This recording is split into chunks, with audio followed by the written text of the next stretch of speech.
Hi, my name is Tony Coast. I'm the Executive Director at Linger Gig Lab here in Cimarron, Kansas. It's Linger as in stay a while, gig as in side hustle, and lab as in laboratory because this is an educational 501c3 nonprofit devoted to entrepreneurial education. So we provide experiences as well as equipment for youth and adults who are interested in and exploring entrepreneurship. We are located at the former Clark Pharmacy building. I think it was Clark Pharmacy from the 60s to 2019. Originally a 1910 dry goods store, Hopper dry goods store with an opera house on the second floor. And now we have kind of refashioned the soda fountain to be phase one of our build out, and that is kind of the primary face of our youth entrepreneurs, I call them UEs, who are exploring entrepreneurship in more of a clinical setting where they are actually doing the work, not just the classroom setting.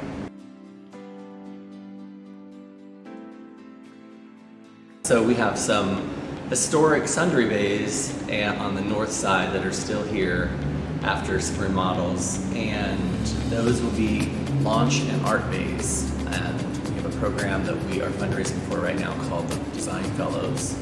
They'll be seniors in high school from Gray County, and their job will be to work with an artist or an entrepreneur. We use artists because they already have a product. A lot of entrepreneurs may be still working through that product, but let's just take the laser cutter, for example. So she has the laser cutter, she can do different things. How is she going to market to this Gray County, Southwest Kansas area? These bays are kind of like department store windows. Each one will be unique to that artist or employer or entrepreneur. And hopefully the people coming through Linger at the soda fountain will be able to see all of this that's happening there.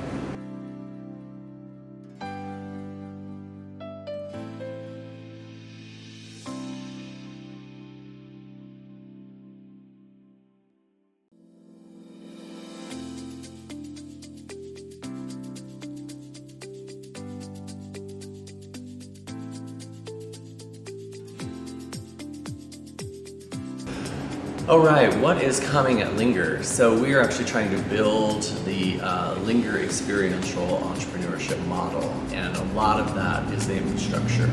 So we have 5,000 square feet that was historically a pharmacy, soda fountain, gift shop, Hallmark card shop. We have submitted a community service tax credit application to put in a shared use kitchen that will be rentable by the hour. Also, our youth entrepreneurs would explore that as well, and some of our vending programs, making our own snacks, healthier snacks. Right now, we're using what was the Monocle's Pharmacy as our 3D print room, and eventually we would like to turn that into a diner, kind of a remodeled retro diner that people could rent. Yes, they could rent the entire kitchen and run like just a pop-up one-day restaurant, whether that's biscuits and gravy in the mornings or some kind of specialty Japanese food that you love in the evenings. But also could be rented for other things like family reunions or just quinceañeras or something like that. We are using the $24,000 that we raised in Match Day last year to put in a stairwell, and I personally have purchased an elevator so that we can get up and down.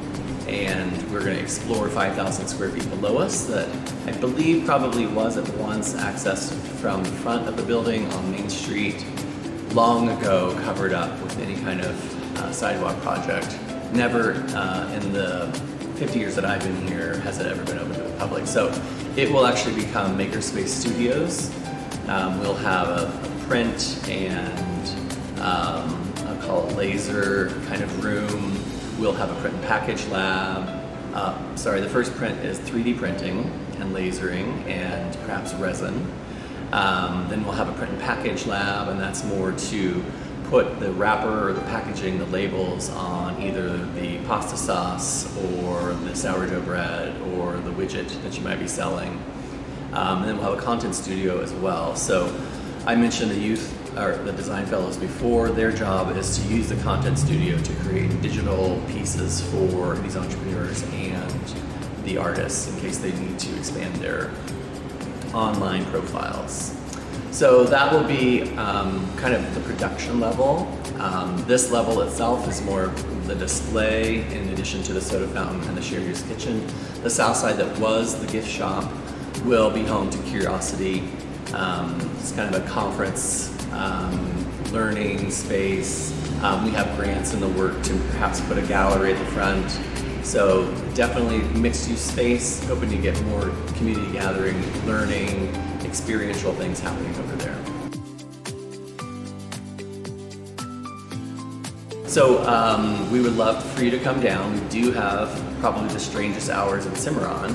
So we're open 2 to 8, Monday through Saturday. The start is based on basically we are a soda fountain. So not a lot of sweet treat sales historically in the mornings, and we don't want to compete with a coffee shop across the way. So we're open at 2, a few hours before school gets out. We definitely have the kids working for at least 2.5 hours after school, and then we're trying to hopefully reactivate maybe something happening in downtown Cimarron in the evenings. We're just not even a year old, so that hasn't really happened yet, but I feel like with Linger being here and as it builds, hopefully more things will happen. So the other really huge thing that I don't think hardly anyone knows about is the building itself actually opens at 8 a.m. Monday through Saturday. There is a cage behind me that we constructed to just deter anyone from getting behind there, but we want to be the third space for Cimarron. The third space is not your home and it's not your work. If you want to be a little bit rowdier than the library, this is a good place for you. If you want to be a little bit rowdier than the coffee shop, this is a little place for you. We don't want you to tear down the building, but we've got games, we've got bathrooms, we've got free Wi-Fi, we have donation coffee, which is not delicious Folgers, but it's coffee, water, and public restrooms. So we would love for anyone to use this space, maybe to meet with people that are coming from out of town. If you want to have a large kind of gathering, 7, 10, 15, rearrange as you see fit. We really want people to kind of know that there's a resource here and take advantage of it, and there's no cost.